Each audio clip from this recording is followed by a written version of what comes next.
Please note, viewers, this is not the full film for Hells. Rather, this is a review for the English dub of Hells. The movie can be purchased on Right Stuff or wherever you purchase your anime. At the time of editing, it's also been made available for streaming on Amazon and Asian Crush.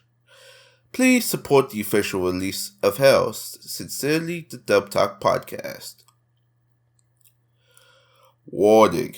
The podcast you are about to hear contains language and content that might not be suitable for younger audiences. Listener discretion is advised. There will also be spoilers for Hells, as well as any other anime that may occur, so be very careful if there's a series you haven't watched yet. The opinions expressed are those of the individuals in tonight's episode and do not reflect the Dub Talk Podcast as a whole. That having been said, much unlike the school gates depicted in the movie, Hells is accessible to everyone, even to those who are really cheap on their anime. Beats on Asian Crush and Amazon for fuck's sake. Though if you decide to pirate, don't! And if you still want to, we'll have to school you on your morals here at the Sanzu River Academy, located in Hell.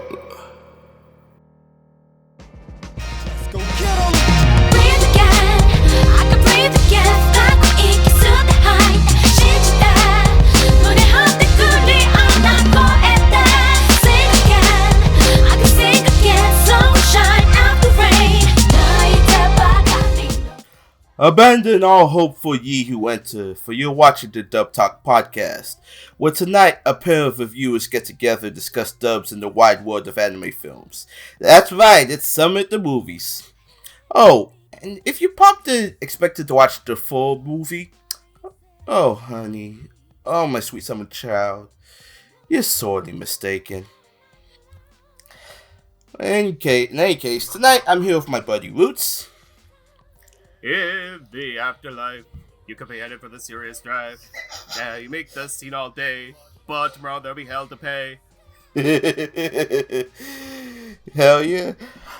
And together we'll be discussing the dub of Madhouse Animation's 2008 film Hells, based on the manga Hell's Angels by Shinichi Hiramoto. Yes, Hells was licensed by Discotek that, as of 2018, has had a dub with a joint venture. It has the dub by a joint venture between Sound Cadence Studios and Team 4-Star. No, hey. I ain't stutter. You heard me right. This is legit one of Team 4-Star's first full dubs. And if you have no idea what Hells is, it goes a little something like this. Rina Amagani's first day at school really isn't working out. The other girls are ghoulish, the teachers are terrifying, and the headmaster is Elvis. No, really, he's a demon in tight pants with a lust for rock and roll. Oh yeah! Uh-huh. All I want is a little rock and roll, baby. Nestled in the heart of Destiny Land, the Sanzu River Academy might sound like fun, but it's literally hell. And the worst part is, Renee's not dead, or so she thinks. As she scrambles to get back home to her mama, Renee meets other humans like her who aren't dead yet, and then finds out that hell itself is all topsy-turvy. And the reason why starts with the very first humans on Earth. But don't worry though, so as long as you have your spirit, anything is possible. So yeah, this is a very interesting topic. Fair warning, there will be biblical references up front in case you didn't catch that, to provide context for some of these characters. Right. Yeah, because there's no way I could mention AEDs without spoiling it. I mean, it's bound to happen. I mean, that's why we have a disclaimer. Mm-hmm. So, with the pleasantries out of the way, let's get started with our ADR director and scriptwriters. Our ADR director is Amber Lee Connors. As for our scriptwriters, our head writer is Howard Wang, and our scriptwriter is Scott Frericks. Amber Lee Connors, one other project she's also directed is Real Rainbow Gate, but she's also the assistant director on BDX and BDX Neo. Howard Wang, the only other project he's written on is a Real Rainbow Gay, but he's also assistant directed on that show. As for Scott Frericks, I could not find any writing credits, but I'm pretty sure if you know Scott Frericks, you know who Kaiser Neko is, and that's all she wrote. Let's put it that way. Mm-hmm. You know where to find that. Mm-hmm. I'm pretty sure somebody's yelling at the computer right now. It's like, what's wrong with you? You know what else he's done. Yeah, no, I'm not really into a Bridge series. I'm sorry. Anyway, you go ahead, Roots. Yeah, so I actually kind of like that. I don't know how to really put this, but the script writing did kind of have a little bit of an abridged feel to it, but it's not like... It's not... The jokes aren't really forced in. It feels natural. And that's actually something I really appreciate, because it, like, the script was actually very funny. And it, like, the movie itself felt like it should have been, so... honestly, like, the writing crew for Team 4-Star seemed like a perfect fit for this movie. And, Amber Lee Connors got a really great crew together to, crew of actors to put on this little ensemble show, and yeah. They, everyone involved did a really great job. I'm actually kind of surprised to see this is one of Howard Wang's first, anime-adapted scriptwriting roles. I'm sure he's done other things for Sound Cadence, but, like, yeah. Good on all three of you. Yes, I'll start with the script writing. Yeah, you're right, the script writing feels kind of very natural, but that's because, believe it or not, the movie itself is full of references, and that was something these two had pointed out during the commentary. As a matter of fact, like, if you pay close attention to some of the characters in the movies, they're pretty much kind of references themselves. Like, at one point, you see the door mother that looks like Minnie Mouse. Yeah. Let's see, there's a lot of references everywhere. I remember they referenced Alice in Wonderland, pretty much majority of the movie, Sailor Moon, what else. So, going into that, it wasn't that hard for them to just have a little fun with it, you know, but at least stay true to the spirit of the movie. And Amber Lee Connors is a director. I've only watched one other project of hers, and that was Real Rainbow Gate. I thought she did very well on that too. I mean, I was gonna say it's probably the first time, but yeah, she manages to play up everybody very well. And let me pull up my notes here. So yeah, she pretty much like broke it down in the commentary, like how she wanted every character to play out. I remember she mentioned at one point the audition sides for this is like it required like everybody screaming. That's why you're gonna hear most of it in this movie. And I've been dying to cover this since the day the dub came out, because I remember they were holding a contest for this. To which, fun fact, I actually won a free copy of Hell, so I was like, when I got to listen to it, I really enjoyed it. Like, I mean, this is probably the only Madhouse Blu-ray I own, but hey, it was fun for what it was. As a matter of fact, it was so fun, it ended up getting a couple of my dubbies, to which I have to make a small correction on one of them, because for one of them, we had the wrong names for best mixing. That was entirely my fault. Yeah, it was actually supposed to go to Jonathan Cooling and Natalie Van Sistine, but just wanted to clear that up out of the way. In any case, all three of them did a great job, and I look forward to some more Sound Cadence stuff, because I don't really think we've ever covered any Sound Cadence stuff on this channel. I mean, I've been I believe I knew Kusabi was Sound Cadence. No, I know Kusabi was Culture Sound. Okay. But yeah, I've been trying to push towards Sound Cadence. So I really do want to cover Real Rainbow Gate at some point, but that's neither here nor there. So I think that being said, we could move into our first batch of characters. Pretty much our first group is this is probably gonna be the largest group out of everybody in this episode, because we have what's called the 7 Deadly Sins. Now, the 7 Deadly Sins, the way it works... Oh, fuck, I messed up the order.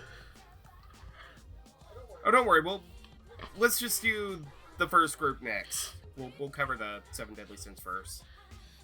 Yeah, so the 7 Deadly Sins, basically... Pretty much the 7 Deadly Sins. If you know the story about the 7 Deadly Sins, then you know that they reside in the spirits of 7 animals who absorb those spirits. They came about to life as a result of a contract between our antagonist, who we'll get to later. There's a very good reason why.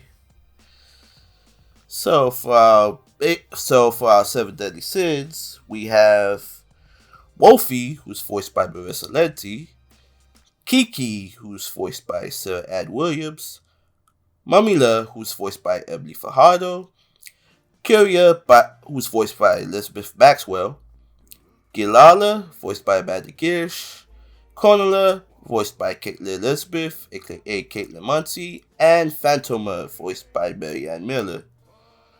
To go over these roles real quick, you've heard Marissa Lenti in Chio School Road, Gamers, and Ambaka. Sarah Ann Williams you've heard in Berserk 2016, Kill la Kill, and she was recently announced to be in Sailor Moon Sailor Stars. Emily Fajardo is also in Chio School Road, Island, and Konohana Kitan. Elizabeth Maxwell has been in shows such as My Hero Academia, Overlord, and Dragon Ball Super, and there's a fun reason I'm bringing up that one. Amanda Gish, you've heard her in Goblin Slayer, Kakurio, and Keijo. Caitlin Elizabeth, you've heard in the FMA live-action movie, Little Witch Academia, Mobile Suit Gundam Thunderbolt, Bandit Flower, and Marianne Miller, you've heard in Fully Coolly Alternative, Little Witch Academia, and Madoka Magica. So yeah, there's a specific reason I bring up these 7 first. Let me find it. Where are you? Okay, so pretty much they look like certain versions of Universal monsters, but apparently the manga, the Hell's Angels manga, make note that the monster design was done by Yasushi Niwasawa, who was a famous designer and model maker in Japan. And in the late 90s, also created a line of familiar, though sexier toys in Japan called Resurrection of Monstrous. That was imported to the US through stores like Hot Topic and Spencer's. I remember those. Yeah. Because there was a Spencer's like directly in the local mall, and they were like all over the place. Yeah, so even though a couple of them were never released, like Cornelia and Mamila, the names were as follows. It was Frankenstealer, of course Frankenstein, Halik Wolfnica, which became Wolfie, Kyria, Vampire Kyria, Creature Galala, which is apparently a reference to, what was it? Oh, I don't remember. I even looked at the notes in the creature from the Black Lagoon. Okay, there we go. Wolfie's to the Wolfman, Curious to Dracula, Mummyless to the Mummy, of course. A lot of people gonna think that Phantoma is probably a Phantom of the Opera reference, but a reference... Technically, yes, but... She's more of a reference to Phantom of the Paradise, with a little bit of Fem from Berserk. Which, by the way, Phantom of the Paradise is like one of my favorite Brian De Palma films. Go check it out, people. Yes, which I'm glad you hear. And Kiki, it's funny, Cordelia is kind of unusual. Apparently it was based off of, Kuno, which means black, and Noah, which means to ride, which means Black Rider, or could be Common Rider.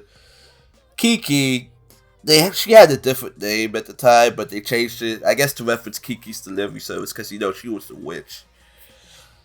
So, that being said, let's get this out of the way. Let's start with... Who's the least? Let's start with Mamila and Emily Fajardo. Yeah, that's all agree. She didn't talk much, and what she did, her mouth was pretty much full, but I've I've grown to admire Emily Fajardo's role. She's like, I guess, a mini Terry Doty in some kind of way, but she didn't talk as much. Would you agree? Yeah, more or less. I mean, in all honesty, while I remember them speaking, I don't really have much to say about Wolfie, Mumila, Curia, or Gileala. Because, like, the times I remember them speaking were basically, like, in the ensemble. I thought they did a pretty good job, but, like, they just didn't get the lines for me to get a decent opinion of them. Yeah, I can agree for about four of them. Gilala, I've been wanting to talk about Amanda Gish for a while. She kind of has this slight sultry tone to her voice, which I really enjoy. I'm just wondering, like, if she's from like the South or something. And same with Emily Fajardo. I've been wanting to talk about her for a while too, but sometimes when you start out in the world, you either get a big role, a small show, or a small role, a big show. The three of them I want to talk about. Caitlin Elizabeth, because I'm not too familiar with her. I haven't seen Little Witch Academia, but I really liked her take on Chronola. It's like, it was very deep, very husky for what the character's supposed to be. So I couldn't help but feel that it was more of a Ghost Rider kind of situation, because the volleyball, after the volleyball tournament, one of her wish was pretty much to just get a badass motorcycle. Yeah. Yeah. Kiki was what I heard the most.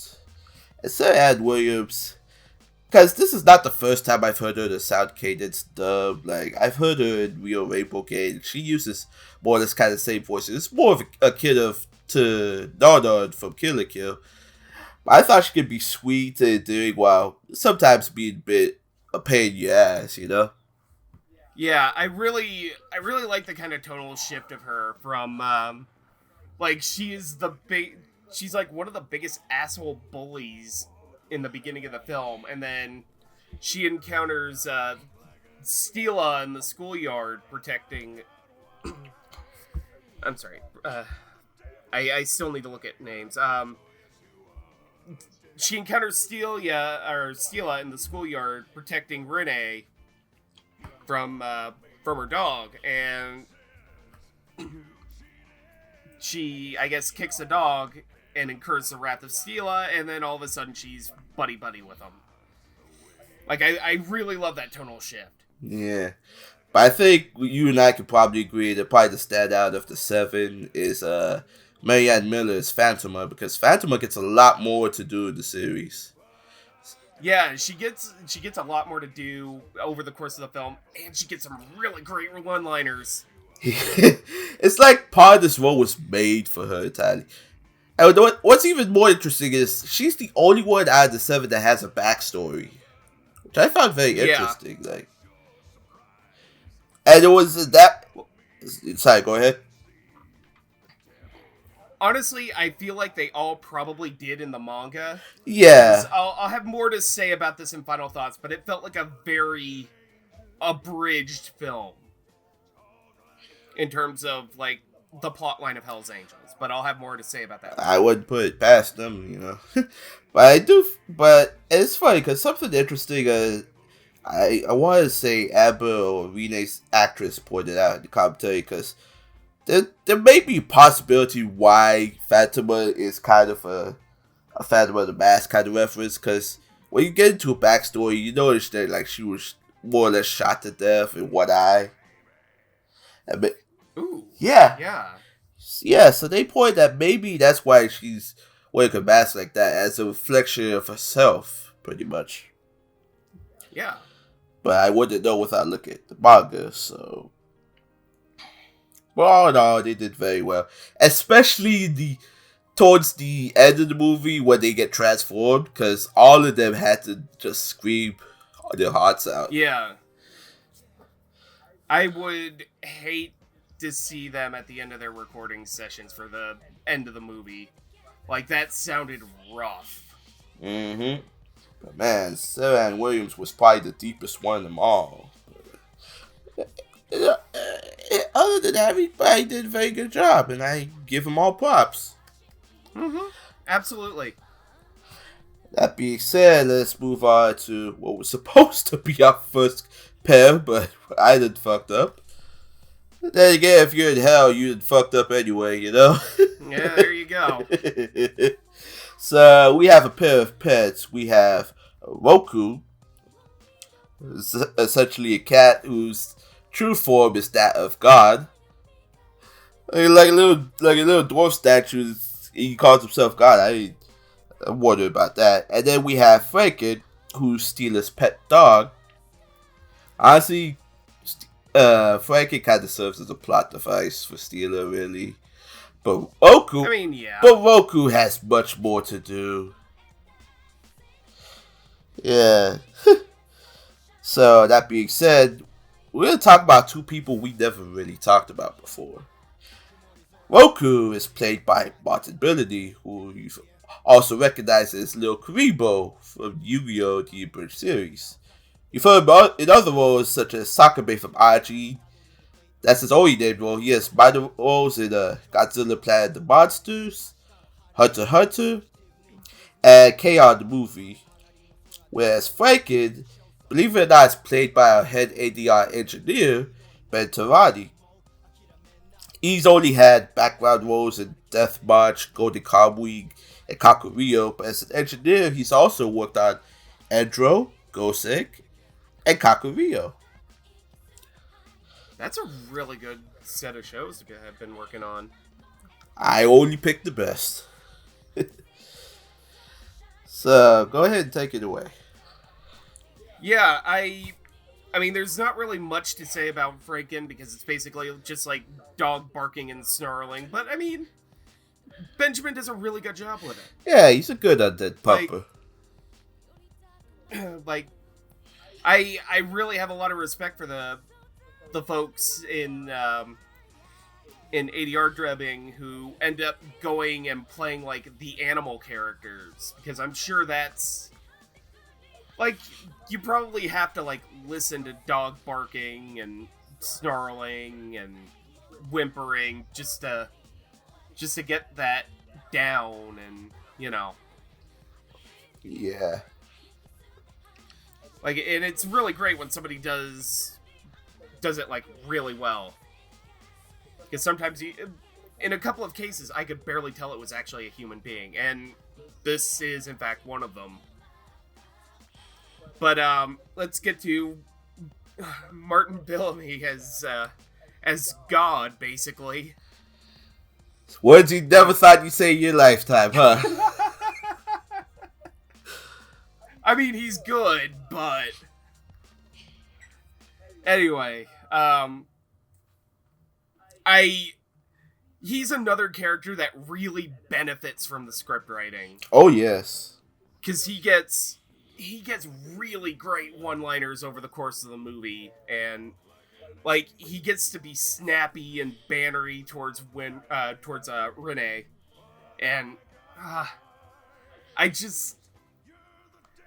he also kind of has a sarcastic wit to him that I really latched onto over the course of the film, and I'm really glad that this dub kind of went out of its way to get him into this part, because it feels pretty much hand in glove. Mm-hmm. Oh, you done? Yeah, I'm all set, yeah. Alright, so Ben Tarani played a good undead pupper. I'm just sorry he was a plot device, because, you know, he probably knew he wasn't going to be in it that long, but at least, you know, he gave it his all, and he had fun with it, and that's what matters. Yeah, I mean, he's a good dead boy. Martin Billany, on the other hand, I never expected to talk about Lil Kuribo at all, but hey, here we are. But yeah, he does have a nice dry wit to his, like, you know, his character subverts people's expectations. It also should be mentioned that pretty much the cat is more or less one of the reasons why Renee's kind of in hell, because she goes out of the way to save this cat, or to get hit by a big rig. Ooh, that had to hurt. Oof. Yeah, I mean, yeesh, 18 Wheels of Pain. But Martin did a very good job pretty much bringing the exposition, especially when it's needed. And I thought, yeah, this must have been a fun role for him. Because seriously, how often do you get to play God? I mean, just ask David Wold. Oh my god. Mr. Tonagawa joke, ladies and gentlemen. Yeah. Yeah, speaking of references, I think we're good to move on. So we could go to our next set of characters, to which, at some point, by what, 40 minutes into the movie, the headmaster just tears the school down. Everybody's gathered for an assembly just to play sports? And, and apparently the sport in question is volleyball, to which it pretty much turned into more or less haiku. And for that, we have the team captains. Because the whole... It's like Haikyuu's Bizarre Adventure. Like, really? It's just... Haikyuu's like, Bizarre... It's like a JoJo's volleyball game going on in the middle of this movie. I will admit, because on the third or fourth rewatch of this today, a couple of my favorite lines came from this section. One being from the captain of the East Witches. Holy shit, witch is big. Yeah, I drink my milk and your tears. Yeah. And the other... Also, I think that's where the, eat floor bitch. Yeah. That's where that line was. Yeah, that's one of my favorites. Yeah, it should also be noted that, that tournament, it was never really specified until the commentary that in the manga, Elvis kind of rigged that volleyball match by, juicing her up, which is why she kept shocking Rita every chance she got. I had a feeling. Yeah. But I think one of my favorite other one-liners came from, regarding the Pandas team captain, to which panda am I talking about? Yes.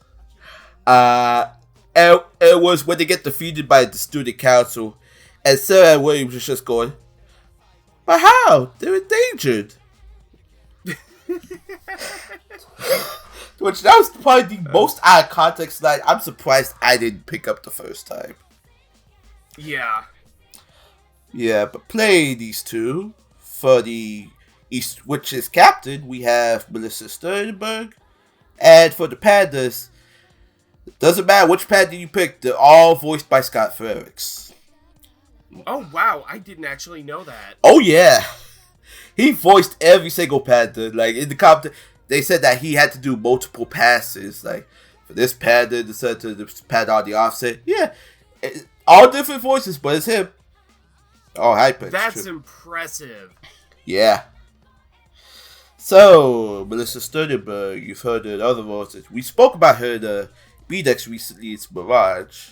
She's Tiffany Abbott in Rio Rainbow Gate and Maria Calavera in Ruby. She has been in plenty of video games, but none I can find that we recognize.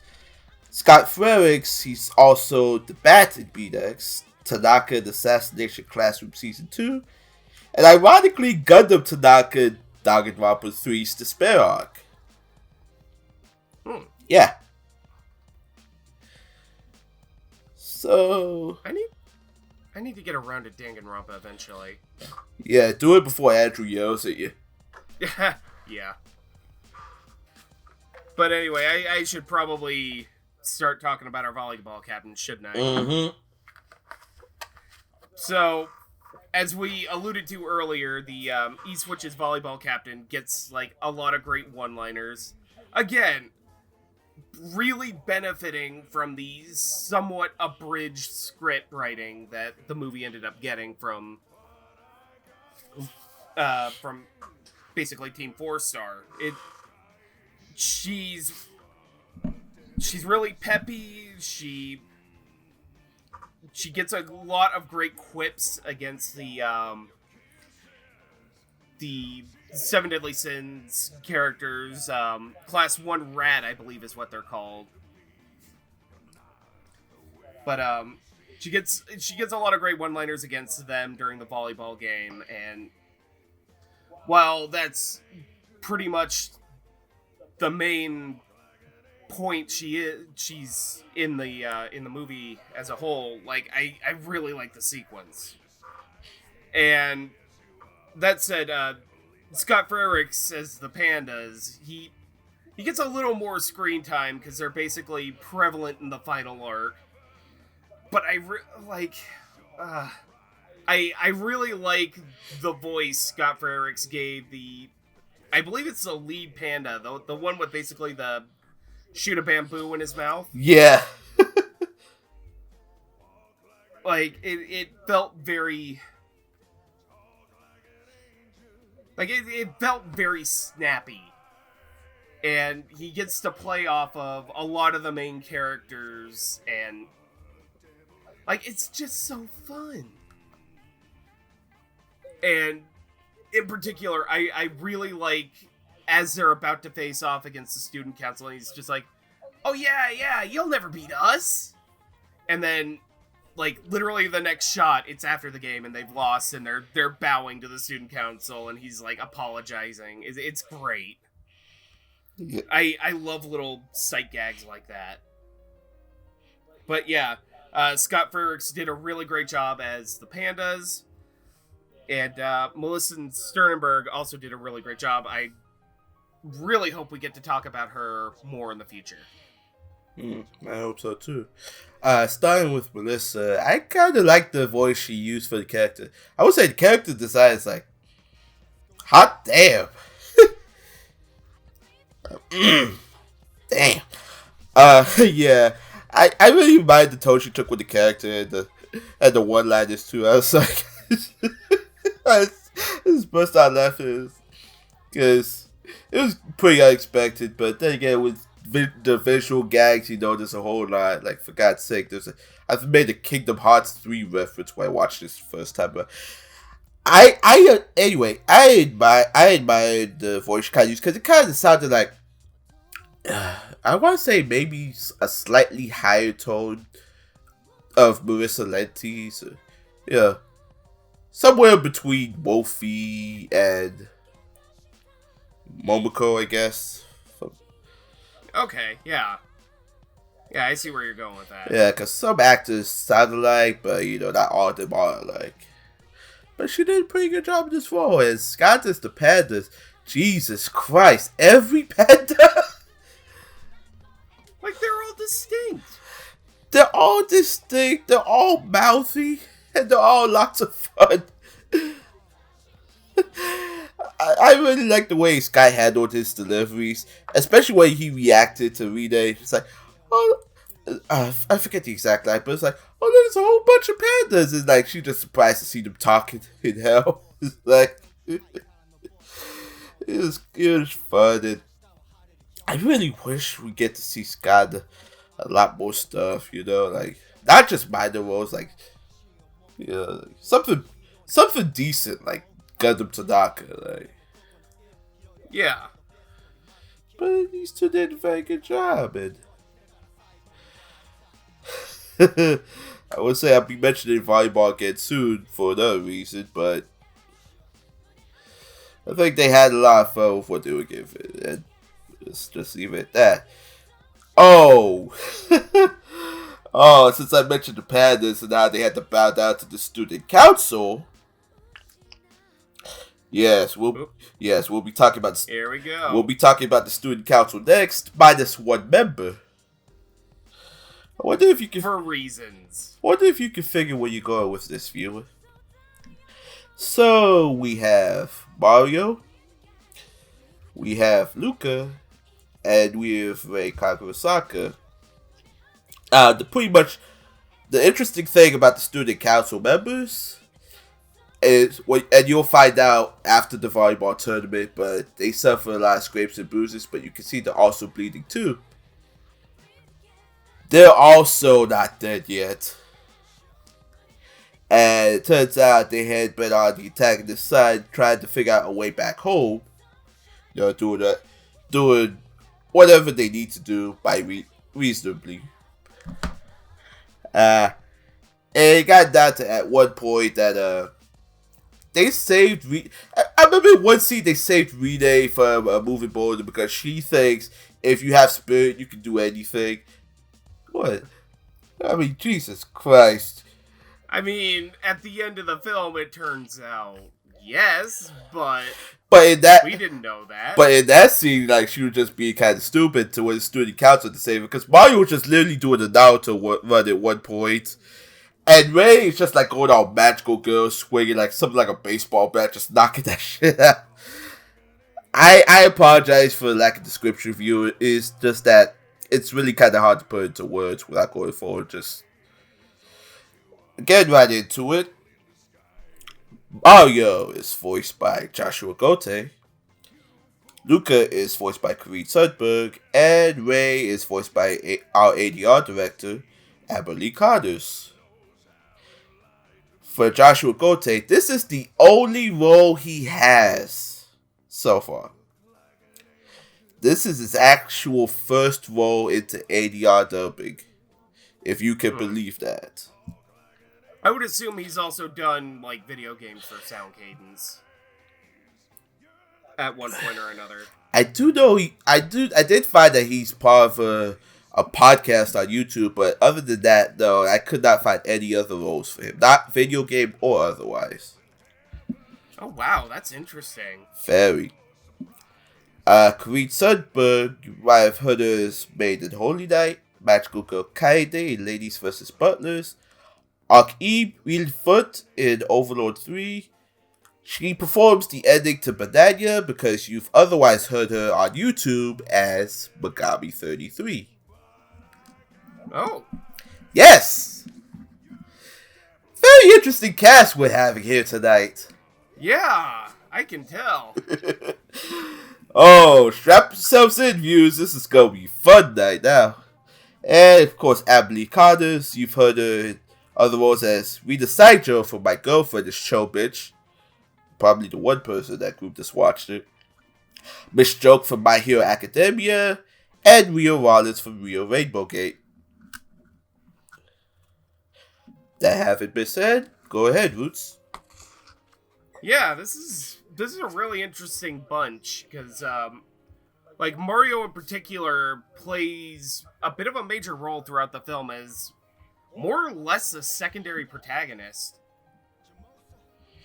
So it's really interesting to hear that the man who plays him, this is basically one of the first ADR roles that he's ever actually played. Because I think he did a really solid job with him. Like, he has a bit of stoicism to him, and also a little bit of an odd, playful sarcasm that I've noticed. Like, a lot of the characters of this movie are pretty playfully sarcastic, and like he gets a lot of great one-liners. He like banters really well, not only against our main protagonist or our main antagonist, but also of Elvis and a few other characters as well.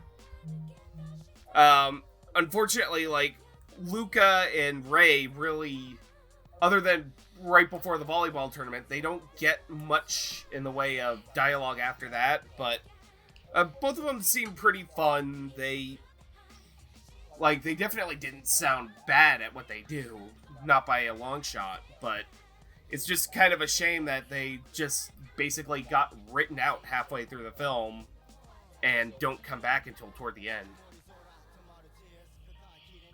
Yeah, it's a shame because I really enjoyed the performances. Like, well, Aberly Connors, her voice has this kind of girl next door vibe to the point she could read me the phone book anytime and I'd be enthralled with it. So it's amazing that she gets pretty much, I guess, essentially the fast-talking character among the three. The way she introduces herself and so on. But yeah, she gets she doesn't get much in the way of the story. Luca, on the other hand, I never really listened to Karine Sundberg at all. I mean, I only know who she is because apparently she does Sailor Moon abridged, apparently. But again, I'm not into abridged stuff, so I can't really say. I will say, however, she did a very good boy voice. And I'm trying to find a basis for comparison, but the best I could think of is probably Michaela Kratz in terms of boy voices. And I thought it was very impressive. Joshua Gote, now this is probably the star of the three, because I did not know this was his only role at the time. Because it sounded to me akin to something like Kyle Phillips, in terms of the goofy aspect, but in the serious aspect, maybe Kyle Phillips as well, maybe Lil Rico, who knows. But I thought he played the part very well. And I know Mario played this part very well too, because at some points you get to see a little mad service, you get to see his abs and everything. Yeah, that's something for the viewers to enjoy. You get both fan service and mad service, so equal opportunity beefcake. Yeah. But overall, they did a very good job, and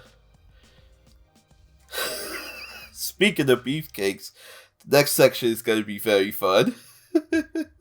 Oh boy. Now, we have a trio here, but it depends on how you look at it. We have the headmaster Elvis. We have who? Yeah, I'll tell you who he is in a second. And we have Renee's mom. Who? So Elvis is the headmaster of the academy. It goes a little something like this. It turns out his true identity is that of Cain. If you are familiar with the story of Cain and Abel, Cain was the person to commit the first murder ever in history. As a result, Abel's body was sent to hell. Cain himself, however, I guess he got dragged out to hell at some point. I don't know how, but I'm not a religious guy, to be honest. Anyway, Elvis is the headmaster of the academy. His job, his proclaimed job, is to keep Abel's madness in check, lest he threaten the entire academy. Trust me, there's gonna be... If you can figure out what the plot threads are going with this, you can figure out who Abel is later. Speaking of the family, we have whose real identity is that of Adam. Now, at the point you discover Abel's madness in the movie, you'll realize there's a crux placed firmly into his brain. That crux contains the body of Adam. If you know the story of Adam and Eve, Eve was born from the rib of Adam and became his first wife. They both ate forbidden food and was forced... I forget what the land was called. Again, I'm sorry. Eden? Yes, he was forced from the land of Eden. Wow, you would think I'd know that, but... Anyway... In order to pretty much defend himself and his wife Eve, who we'll get to at the end of this series, his power is pretty much the power of belief, I guess. His power strengthens when his wife Eve believes that he could be Cain.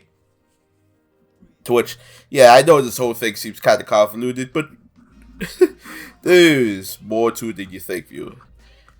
Speaking of Eve, we get... Oh wait, I can't spoil that yet. And then we have Renee's mom.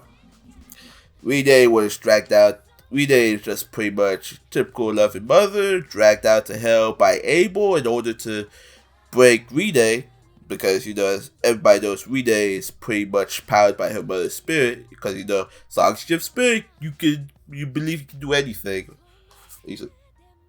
As long as you have spirit, anything is possible.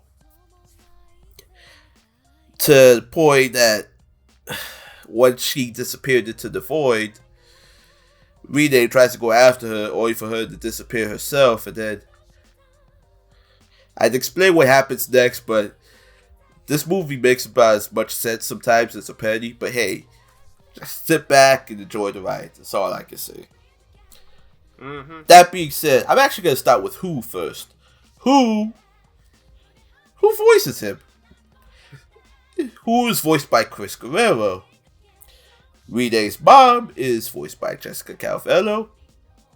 And Elvis is voiced by Jason Marnocha. Chris Guerrero, you've heard him in other roles such as Impy Barbicade from Code Realize, Heinz Gold from the Overlord franchise, and McGruff the Crime Dog. Kenji Surigame from My Hero Academia. Oh, seriously, come on. You can't tell me he didn't come up with that reference. Oh, I can tell without a shadow of a doubt that was based off of McGruff the Crime Dog.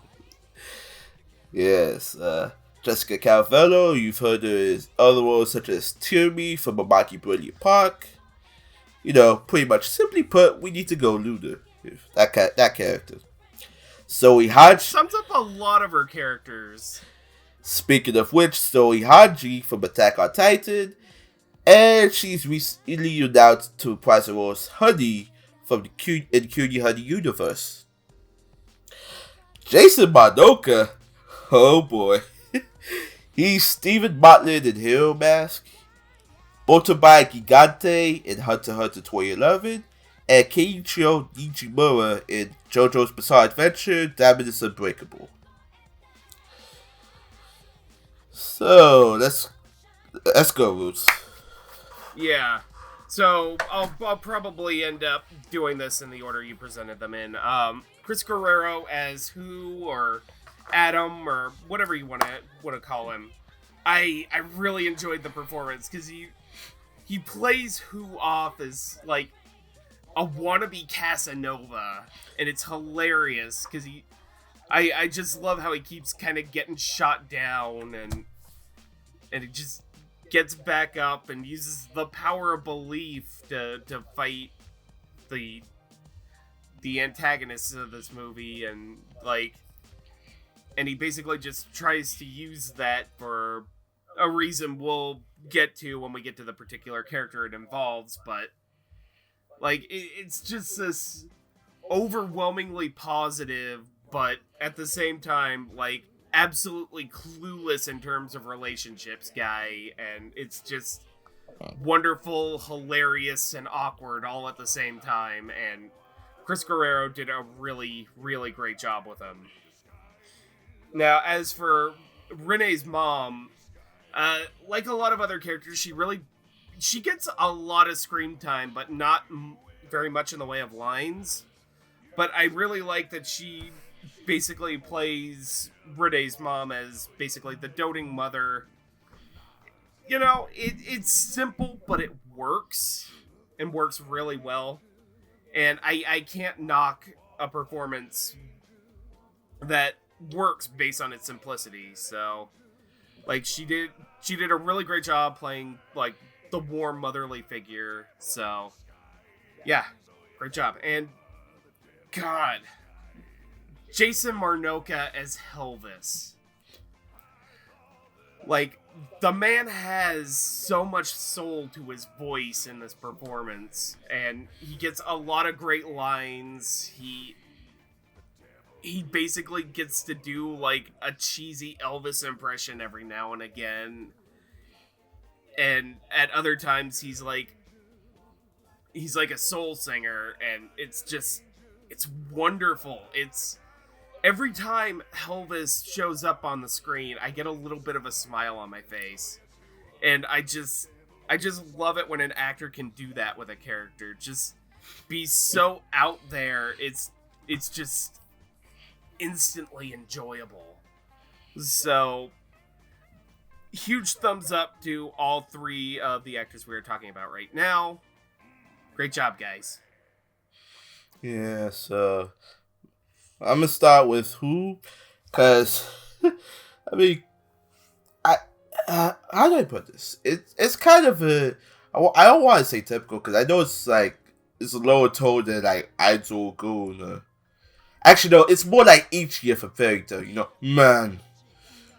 Yeah, he displays that kind of voice and this kind of character. Like, you don't see too many characters like who, or like Adam, pretty much. But I like the way he handles Adam's dialogue very well, especially when you see them after they cast the rock into the pool. You start seeing flashbacks, and at one point there was a scene to which shout out to young Abel, played by Kristen McGuire, to which he's kind of hungry for his mother's bosom, and Chris responds like, nah, Abel, don't be jealous. I don't. Fuck, let me try again. Nah, Abel, don't be jealous. Those boobs are meant for. Oh, wait, god damn it! I know I had this. It was something he said about his wife's bosom that he couldn't drink milk out of it either. I think it's like if they belong to Abel now. Yeah, they belong to Abel now. I'm jealous too that I can't have any, and I found that was kind of pretty funny. And that kind of sums up this character for me. Like it's very caring, but very foppish at the same time. And it's very interesting. Renee's mom, yeah, she gets a lot of screen time, but I do like, even for the lack of dialogue, I do like how natural she comes across compared to Renee's actress, because you would think it almost sounds like they were actually related in real life. Yeah, but yeah, we'll have more to say about that in a little bit. But Jessica Calfell did a pretty good job. I guess it kind of goes against the normal Jessica Calfell roles you would see her in. Yeah. But she did pretty good. But let's get to the Maddie Hour here. Oh, yeah! Jason Marnocha. There is a reason I gave this man a comedy award at the W's this year. Jesus Christ, he was so foppish. That was like the best Elvis impersonation he had to do. Because I remember Amber said that she had Jason sing more than Elvis did in Japanese, as well as preaching certain biblical lines for certain scenes. I guess either to expand his range or to, make Elvis stand out even more. And for somebody I never really listened to a lot of, it was very impressive. And it turns out that deepness in his voice is natural, because if you listen to him in Diamond is Unbreakable, it's actually that deep. Yeah. Yeah, in case you're wondering, he was the guy with the bow and arrow in the early episodes. Oh, okay. Yeah, I don't get Toonami anymore, so... Anyway, but yeah, they did a very good job. It looks like...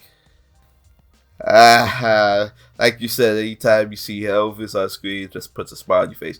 He actually did a cover of I think it was Elvis Presley's Devil in Disguise. Ooh. You look like an angel. Yeah. If you ever... Is this in preparation for Hells, or I think this... just do it to do it? I think this was after the fact. Oh, okay. But yeah, if I can find it, I'll send you it.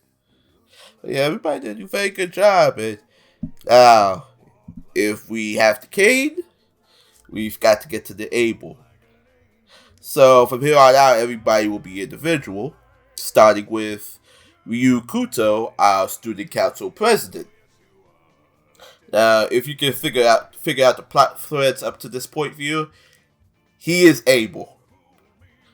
No, I know what you're asking. Able to do what? No, he's actually able. He was the first person murdered in history. His madness was sealed away by Cain. I forget what room it was, but all I know is it was sealed with a crux made out of Adam. On the outside, he's just a student council president, good at sports and everything. On the inside, he harbors pretty much deepest, darkest secrets, and he's willing. I don't know. I guess he's willing to destroy humanity because it came about when he formed a contract with the Seven Deadly Sins. That's how they got their existence in physical form. But I will say, Kuto is a very interesting character per se, because not only for one does his design, you would think his design makes it stand out, but it doesn't really. But for two is also who plays him, and who plays Ryu is Howard Wang. Yes, our head writer is Ryu Kuto. You've heard him in other roles such as Natsuru Sino in Camphor, Hitoshi Sugoroku in Nabaka, and Kentaro Yamashita, aka the Yamaranian, in Time That Never Falls in Love. So, that being said, go ahead, Roots, because I need to collect my thoughts for a second. Yeah. So, Ryokudo has a really interesting character arc throughout the film. He basically has to wear two masks, and then he has his true self. Like, the first of it is, like, his student council president persona, and then basically wearing the madness of Abel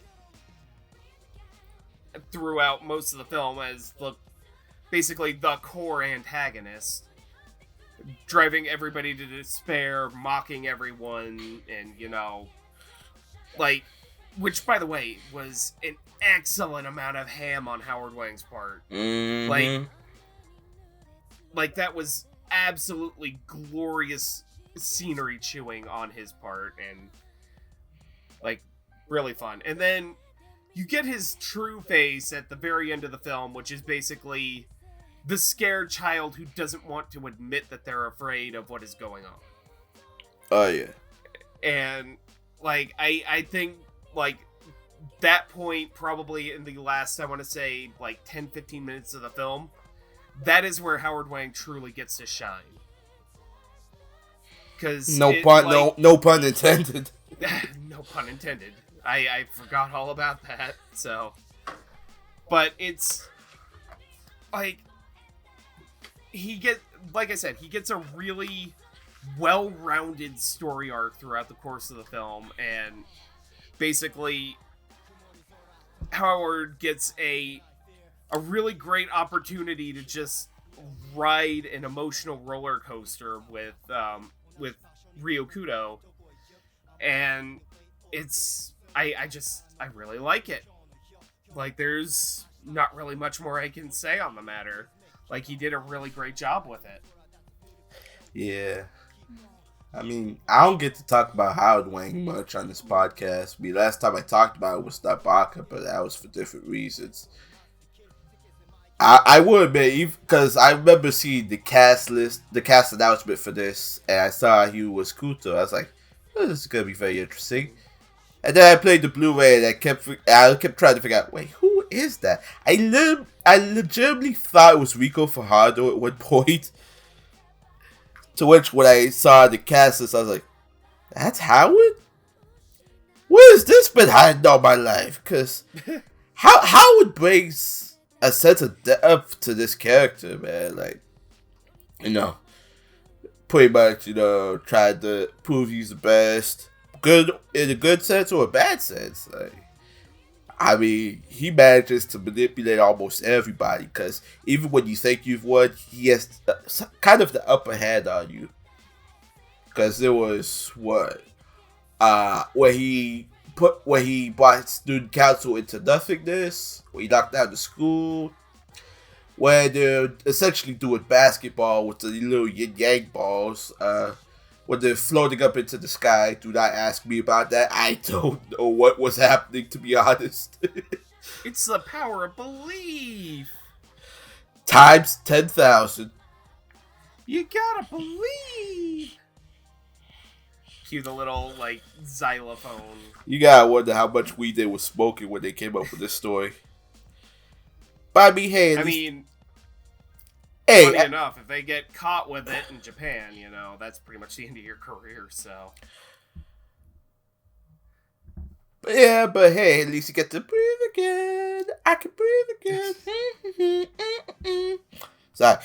But yeah, it's kind of terrifying. I guess especially with the filters they put on him as well, because I never really knew he was capable of being evil. I mean, you would expect if he had put somebody else there, I would expect that like maybe somebody like Josh Greeley, Robert Carter, Rico Fajardo, that kind of thing. But Howard Wang was very out of the box. Then again, this entire movie is out of the box too, you know. So for that, I commend him on that. That having been said, we're going out of the box into nothing. No, there's no segue. It's just we're talking about our next character, Steela. Yeah, she's nothing. Literally, it's alright. Just ignore her. She's nothing. Literally, she's the embodiment of nothingness. To the point that her one wish for the volleyball tournament was to have a heart. And it was at that point that once she started having a heart, she was able to speak her piece. And it was at that point that Ryu took over her body by using his madness against her, just controlling her. Like, next thing you know, everything starts getting voided around her because she is the void. Which is going to be interesting once I talk about the actress and who's voicing nothing. And who's voicing Steela is Megan Shipman.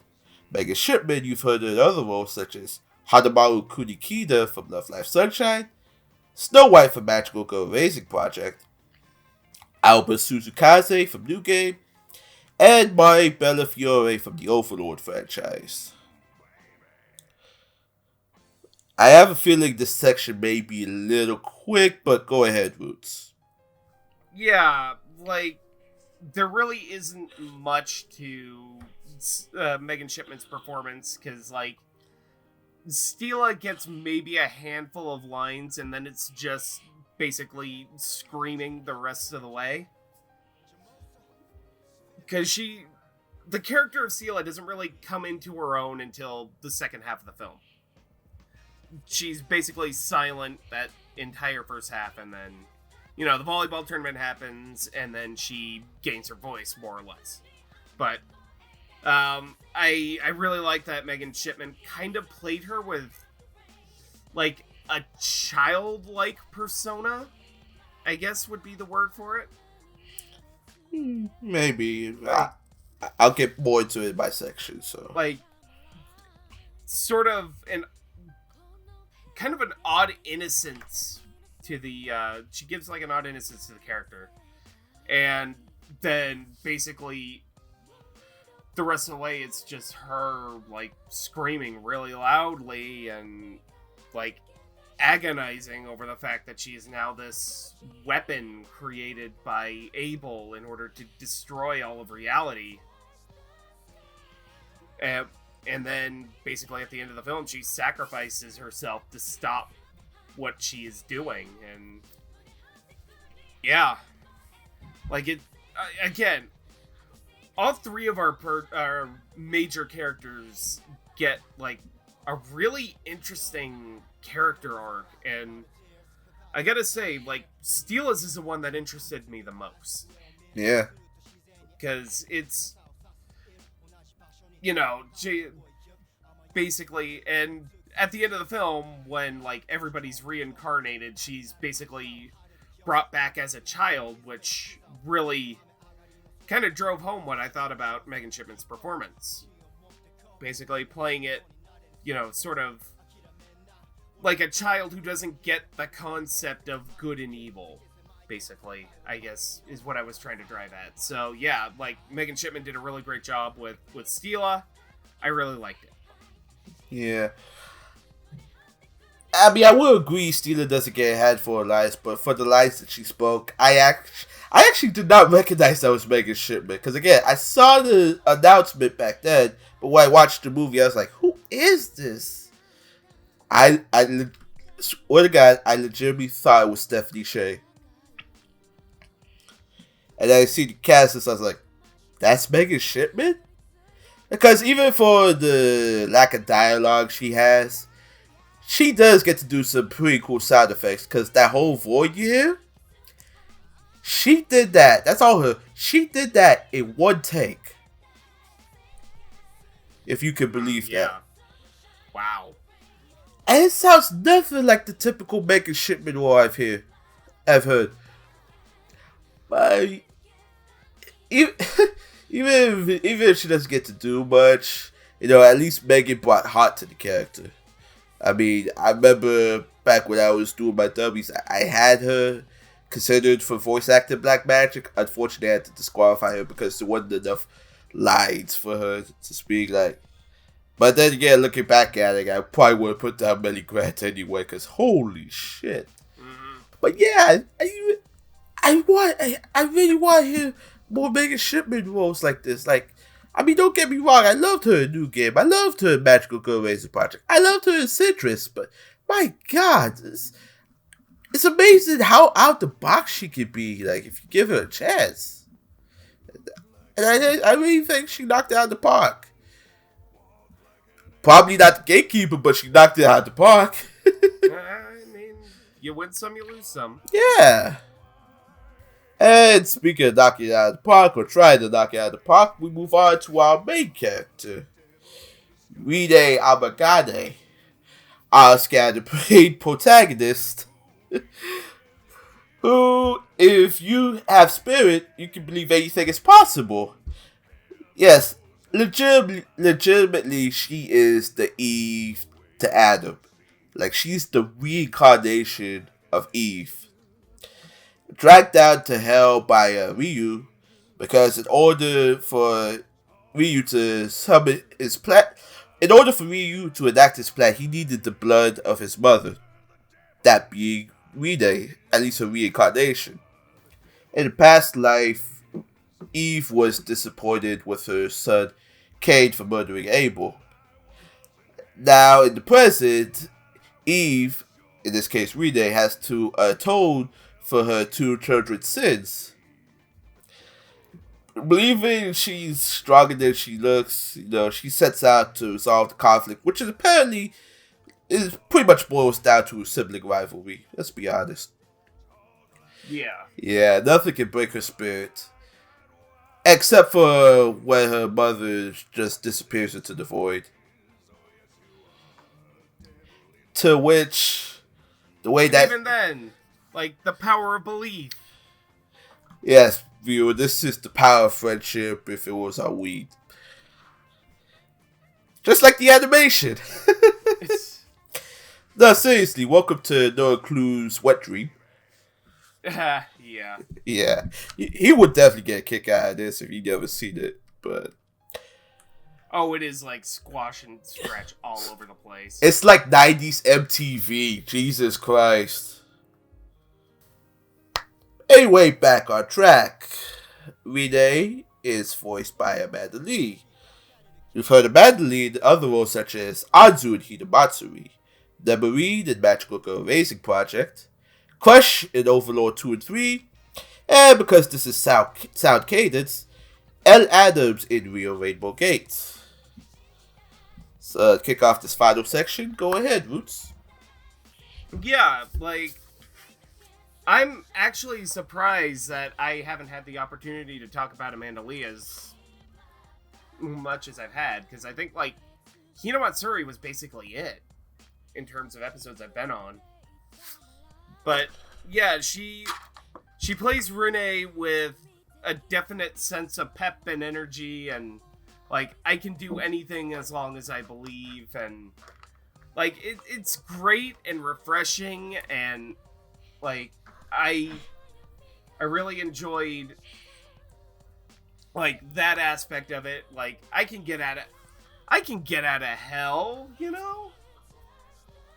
All I gotta do is try hard enough, and, I'll find my way out eventually. I'll get back to my mama, which, by the way, I really love the thing in the commentary track where they basically made a drinking game out of every time Renee has to say mama. But... Yeah, I think they said something about a booth baby as well. And yeah, either it was like a drinking game or like make a meme where they speed the movie up every time she says mama or something like that. But yeah, like it's really great. And then like at a point toward the end, she does actually have to kind of sink into a low point. And like I think she did a really great job with that for like the 10 seconds she has to be depressed in the movie. Yeah. And like I really liked it. Again, it's one of those things where I'm just trying to find more words to sound more sophisticated, but like basically the thing that sums it up is, yeah, I liked it. So yeah, great job, Amanda Lee. Amanda's got spirit. Yes, she do. Amanda's got spirit. How about you? I love how that became a recurring theme, and one of the things I forgot to mention was there was a line earlier when she talks to the 7 Deadly Sins about playing volleyball, and Elizabeth Max, one of the things they all talk about was what they wish for. One said panties, the other said show me your energy, and she says fireballs do not summon dragons. Which I got a real kick out of, because that's why I brought up cauliflower for Elizabeth Maxwell, because she was the one who said that line. And it's also even get 7 of them together, and I guess we'll see what happens. And it's even funnier because, coincidentally, the Door Mother in Japanese is played by ROKKU. Oh, yeah. Yeah. So, I really appreciate how, like, very quick she can be with her quips. Very quick-witted. Very scatterbrained. I want to say it's like if it's as if it came natural to her, but I think, she just has this energetic spirit to her, I think that just comes with the territory because, she does a lot of song covers, so it's easier for her to maintain that energy. But overall, she kept reading. She pretty much never broke character once with reading, except in the bloopers. But oh yeah, those were great. Yeah, but I thought she did a pretty good job overall. And sometimes I wish she had more leading roles, because I know she has one in Android, which is kind of more or less the same character she's playing. Like, she wants to be the hero, wants to save everybody. And nothing can really break her spirit except maybe one thing, but... Yeah. God, I hope we get to talk about Andrew someday. But anyway, Amanda did a very good job. And that's pretty much my thoughts on the character. And speaking of thoughts, let's move into final thoughts. So, yeah. As I mentioned earlier, the movie felt, like, really abridged. It basically felt like 4 kind of separate plot lines kind of mashed chaotically together that just kind of, one would just abruptly end and then the next one would start up. It honestly felt like a recap movie for a 12, 13 episode series to me. But I did actually very much enjoy the sort of frantic energy that it constantly had at all times. The very squash and stretchy animation. The sort of, like, the odd personas you would see come up in the film every once in a while. And, like, I mean, come on. One of the main antagonists is a demon by the name of Elvis. Like, come on. Yeah. Like, how can you not, like, chuckle a little bit at the idea of, like, the devil being an Elvis impersonator? Like, it's great. It's funny. It's kind of beautiful. I would actually very much wholeheartedly enjoy the, I would very much wholeheartedly recommend the film to basically anybody who really kind of wants to check out, like, very out-of-the-box animation and, like, fun, chaotic plot lines. And honestly, while we'll get to the streaming platforms you can find it on in a sec, I would really recommend picking up Discotek's Blu-ray just for the blooper reel. Yeah. Because, like, words cannot describe how hilarious it is. Especially with Jason Marnocha, whenever he messes up a line. Like, those were absolutely... I busted a gut laughing at them. I checked out the blooper reel, like, earlier today. It was great fun time. So, yeah, like, do check out Hells, and I would very much strongly recommend the dub. Everybody involved did a wonderful job. The scripts felt like an abridged series, but in a way that actually felt faithful to the source material. And, like, the performances were all bombastic and energetic, and it's a great time. Go check it out. Fun. Yeah, I really enjoyed this movie. Like, I was glad it came my way when it did, because the whole thing about it is, when I first heard the dub get announced, it was something very intriguing, because I'm like, again, I'm not used to like Team 4-star stuff, but I really wanted to see what this was about. So when I heard they had a contest recently, they wanted you to submit a question for them to answer, and me being me, I just wanted to see, like, I just wanted to know the process, like, how is it working with somebody that does the bridge stuff on a movie like this? I guess for them it's a very natural fit. So yeah, it was pretty fun. It was a pretty fun time, and I'm so glad I did not have to play post office roulette with this, because I would have been upset if I couldn't get my hands on this movie. Because let me tell you, for one thing, we here at Dub Talk tend to review a lot of stuff, and yeah, sometimes we have to be quick, or sometimes we have to break apart certain things. But when a movie can just make you have you shut off your brain, just don't think about it, enjoy it, and you actually do enjoy it, that's the best kind of entertainment you can get from anime in general. Yeah, and Hells is a fun time to be had, and I do not regret any minute of it. As a matter of fact, I will tell you right now, if you ever get the opportunity, go buy a physical copy, because I guarantee you this dub is nothing like you ever seen before. Not from Sentai, not from Bang Zoom, not even from Funimation. That's saying a lot. And believe me, it is worth every penny. If you want to see Hells for yourself, there's only two ways to do it at the moment.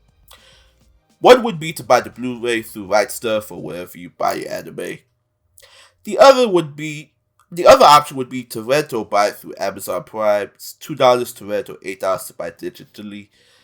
But you're better off buying a physical copy, because it has some amazing extras on it. Like, I mean, I will admit, some commentaries, like, there may be like little bits of information here and there, and then they're just having fun times with it.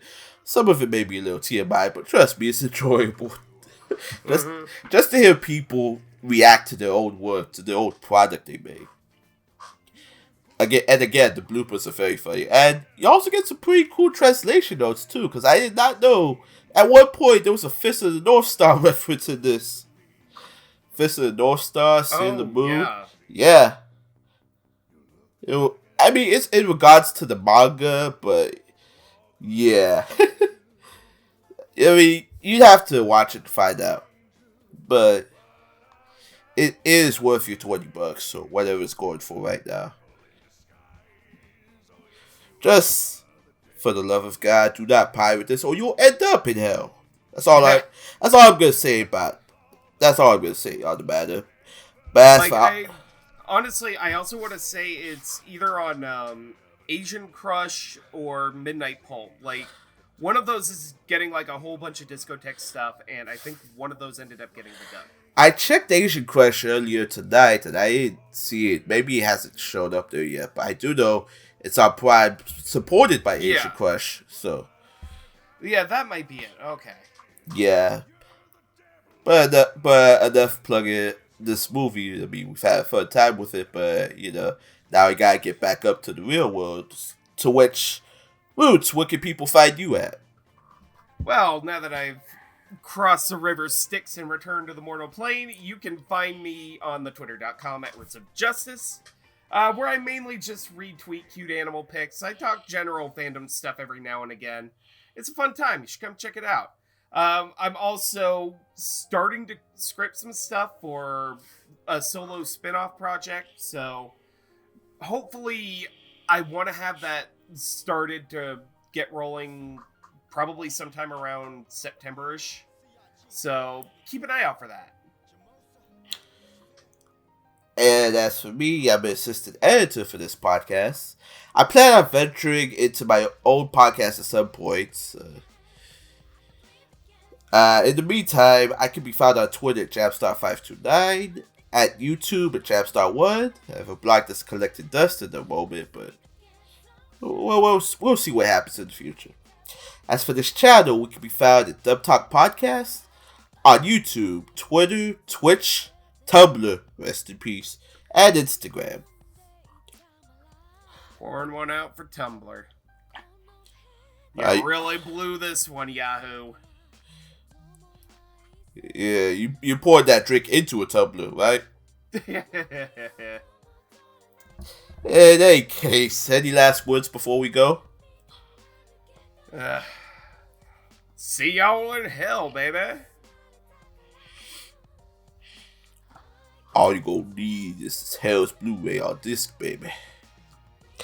From all of us here at Dub Talk, have a good night. Otaku on. Keep it hellish, baby.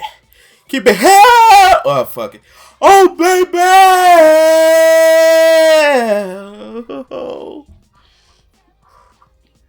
Otaku on, Devas.